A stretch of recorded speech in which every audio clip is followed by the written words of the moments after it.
Tous les endroits que je connaissais de ma jeunesse semblent avoir rétréci maintenant que je les revisite 40 ans plus tard. Quand j'étais enfant, je pensais que ma ville natale, Ypres, en Belgique, était une grande ville, bien qu'elle ne comptait que quelques dizaines de milliers d'âmes. Une fois assez âgé pour aller à l'université, je suis allé à l'université de Gand, également en Belgique. Ça, c'était autre chose. Gand, avec une population de quelques centaines de milliers de personnes, avec plus de 160 nationalités différentes. Un monde complètement nouveau s'est ouvert à moi. Il y avait 3 cinémas au lieu du seul avec 2 écrans à Ypres. Il y avait des endroits où sortir, où l'on ne tombait pas accidentellement sur ses parents ou quelqu'un qui connaissait ses parents. Il y avait toujours quelque chose à faire, même en semaine. Une fois diplômé, la décision fut facile à prendre. J'ai déménagé définitivement à Gand et commencé une nouvelle vie dans ce que devait être une vraie ville. Du moins, c'est ce que je pensais. Puis, je me suis lancé dans les affaires et j'ai voyagé à travers le monde. San Francisco, New York, Boston, Singapour, Séoul, Hong Kong.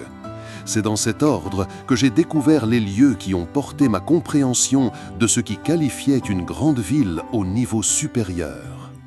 Je ne me souviens plus de ce qui m'a fait décider de faire un détour sur le chemin du retour, ce soir de printemps froid. J'avais pris l'avion de San Francisco jusqu'à l'aéroport Charles de Gaulle à Paris. De là, j'avais pris le train jusqu'à la gare de Lille-Flandre, dans le nord de la France. Ma voiture y était garée, prête à me ramener à Gand. Mais pour une raison quelconque, mon cœur m'a fait changer d'avis. Au lieu de rentrer directement chez moi, j'ai fait un arrêt dans la ville maudite où j'étais né, rallongeant mon trajet d'au moins 40 minutes sur ce qui aurait dû être un voyage de moins d'1 heure. Qu'ai-je perdu ici ? Me suis-je demandé en sortant de ma voiture. Rien d'important, a répondu mon esprit. Une partie de moi a essayé de me convaincre mon cœur. La nostalgie n'est pas pour nous. Nous devrions admettre que nous avons dépassé notre ville natale depuis longtemps, a pressé mon esprit. Nous avons vu des avenues plus larges, des tours plus hautes, des ponts plus impressionnants que tout ce que nous pouvons voir ici. Nous aurions pu être à la maison si nous ne nous étions pas arrêtés là.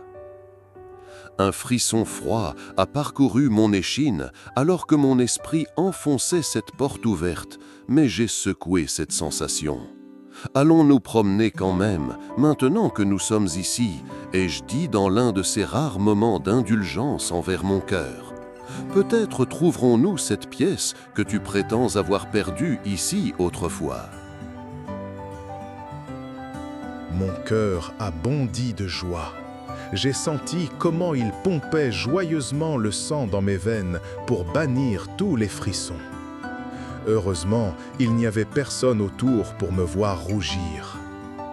D'accord alors, je marcherai avec toi, a cédé mon esprit, mais n'en attends pas trop.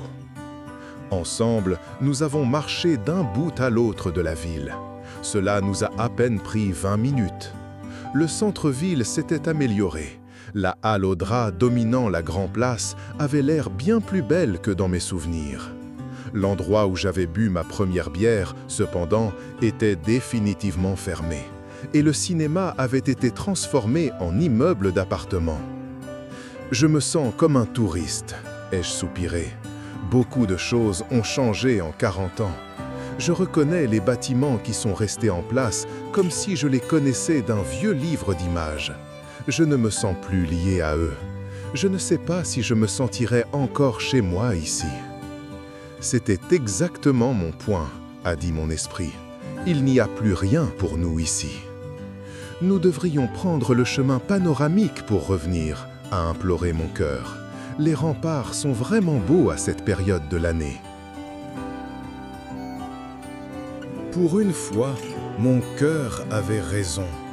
La promenade autour de la ville nous a pris plus de temps que la marche à travers le centre, Mais les parcs le long des remparts ont ravivé un souvenir que je n'arrivais pas à retrouver. Les fleurs commençaient à éclore, les bourgeons commençaient à apparaître sur les arbres. La nature était prête à commencer une nouvelle vie, pourtant je ressentais une frustration que je ne pouvais expliquer. Il y avait quelque chose à propos de cet endroit, ai-je dit quand nous sommes arrivés à la voiture, mais je n'arrive pas à mettre le doigt dessus. J'ai regardé autour de moi sur le parking. C'était autrefois un parc où nous jouerions enfants. Aujourd'hui, seul un vieux hêtre et un vieux chêne nous rappelaient ce qui avait été. Peut-être devrions-nous nous asseoir ici un instant pour voir si notre mémoire revient, a suggéré mon cœur. Le printemps est dans l'air. Peut-être apportera-t-il quelque chose de nouveau dans notre vie.